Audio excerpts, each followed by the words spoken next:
that allocation of dollars to AI initiatives. Now, which metrics matter most to you when evaluating the success of AI initiatives?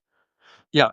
So ROI, determining the ROI of AI in a company is a super hot topic. And it's probably, I think, the number two questions that every CFO has been asking for the last few years is, what are the use cases where I can actually use AI and it really works?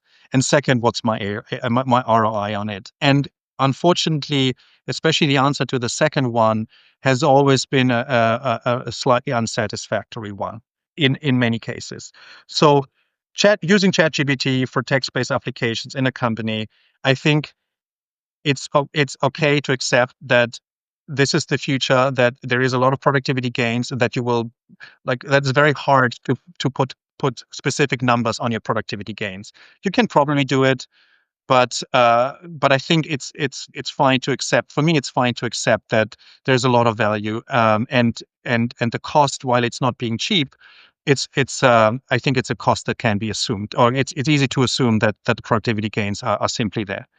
Um, for development, I think I'm more interested in the numbers, and it's something that actually can be measured, right? There's different ways of measuring productivity and development teams have done that, and are doing that, well before there was AI. So you can actually measure how many story points, for example, or how quickly the certain tasks, or the way the tasks are organized, are actually being delivered. So there is a quantified way to actually measuring that uplift.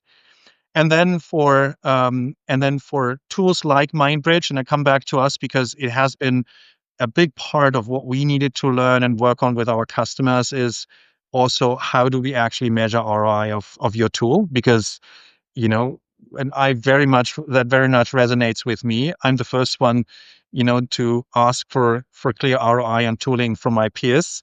So I cannot be the one who's implementing costly tools and not have that at hand, or not develop that for my own tooling.